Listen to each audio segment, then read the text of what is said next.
Driven by the economic incentives of efficiency and the increasing strength of new materials, architects and engineers are building ever longer, taller and lighter.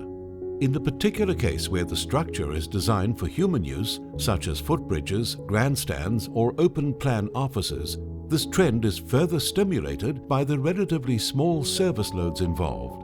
The result is that the designers possess a degree of design freedom that can be used to fulfill the most ambitious architectural objectives. Typically, these light and slender structures have one or more natural frequencies that lie within the dominant spectrum of common human activities, such as walking, running, or jumping. Likely to be subject to near-resident excitation, they are often unduly responsive to human motion, making the dynamic performance under crowd-induced loading the critical design requirement.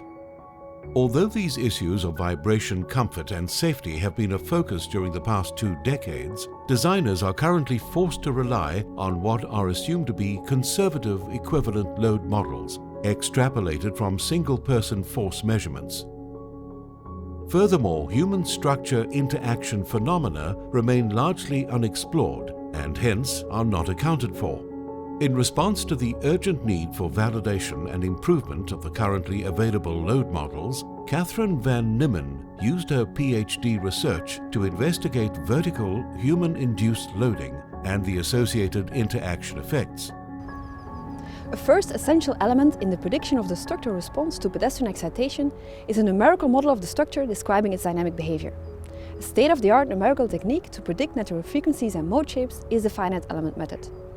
However, modeling assumptions and simplifications make uncertainty on the predicted dynamic behavior inevitable.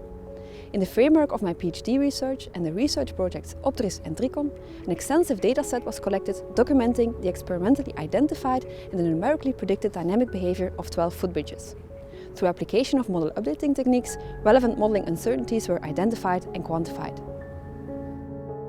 The results show that even with detailed finite element models, deviations of more than 10% in natural frequencies can occur.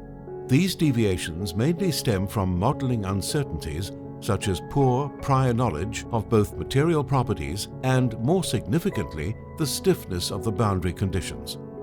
The influence of these uncertainties in the design stage could be partly mitigated by forcing the designer to consider realistic ranges of the support stiffness, in addition to those considered in the static analysis. As in the design stage, the predicted dynamic behavior of the structure is subject to a significant degree of uncertainty, in-situ verification is highly recommended and recently also became compulsory in Flanders upon completion of a footbridge.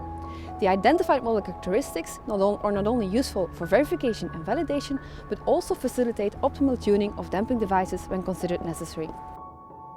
An accurate prediction of the structural response also requires a realistic description of the human-induced loads. And although the human motion and resulting forces have been studied comprehensively in biomechanical laboratories, an outstanding challenge is the verification and validation of human-induced loads in situ. Inspired by the recent developments in the movement science and entertainment industry, I developed a methodology for the characterization of the in-field pedestrian behavior using a 3D inertial motion tracking technique. An experimental study using laboratory conditions demonstrated that the tracked pedestrian motion can be used to identify the time-variant pacing rate of the activity, which is the parameter that best characterizes the resulting forces. It is shown that a generalized single-step load model that uses the weight of the person and the identified time-variant pacing rate as inputs gives a very good approximation of the imperfect real walking loads. The developed methodology can be applied to analyze the natural walking behavior of pedestrians. Furthermore, time synchronization among the wireless trackers can be used to identify the synchronization rate among the participants. In this way, essential data is collected and can be used for the development of suitable models for the correlation among pedestrians in real traffic conditions. When predicting the structural response induced by groups of pedestrians and crowds, the persons moving along the structure are often simplified to moving loads. This approach disregards the fact that persons are mechanical systems that interact with the structure that is supporting them. For lively structures, human-structure interaction phenomena may modify the contact forces, and therefore the forces registered on a rigid floor will not accurately reflect the true excitation. In order to identify and understand these human structure interaction phenomena, Catherine performed extensive experimental investigations, both inside and outside the laboratory. State-of-the-art system identification techniques were applied to identify the dynamic behavior of an empty structure and that of a structure occupied by a number of persons. By minimizing the discrepancy between the identified and the simulated dynamic behavior of the coupled human structure system, the dynamic characteristics of the human body are estimated.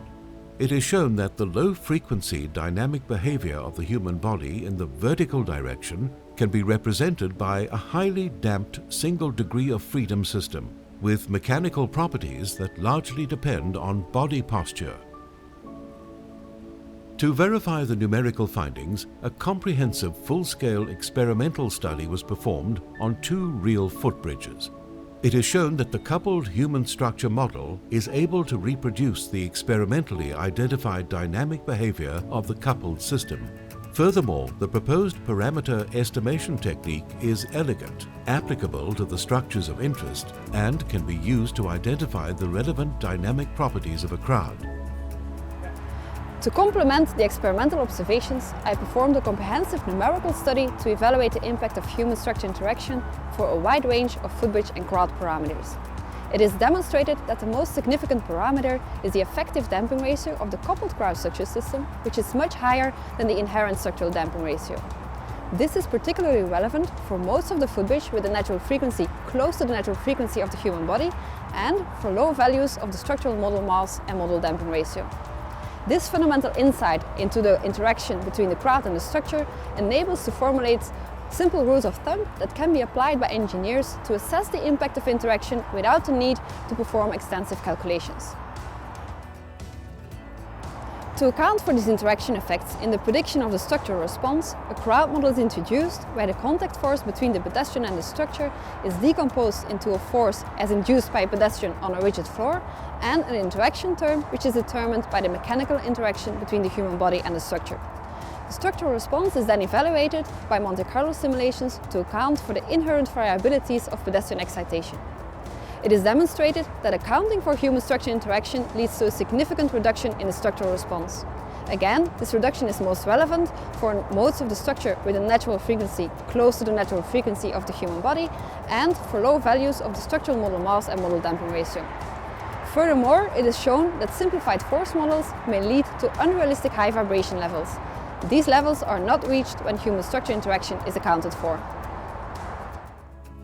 Catherine used the innovative 3D motion tracking technique on a real footbridge that simultaneously registers the motion of the pedestrians and the induced structural vibrations.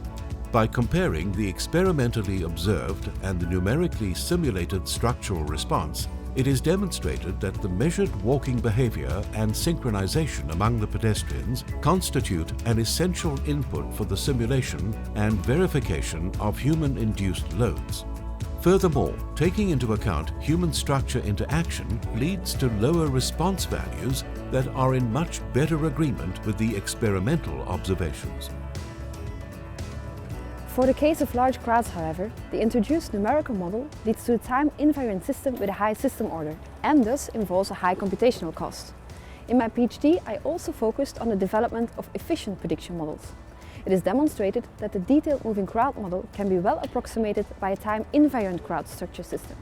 Furthermore, a significant reduction in the computational effort can be achieved when simplified reduced order models are considered. In summary, by means of complementary numerical and experimental approaches, Catherine has provided essential insights into the interaction between the crowd and the supporting structure. Elegant tools are developed for the prediction of the structural response and also in support of in situ observations, so as to obtain accurate information on representative operational loading data. The results obtained within the framework of her thesis have been acknowledged as important contributions to the field, as is exemplified by multiple publications in internationally reviewed journals.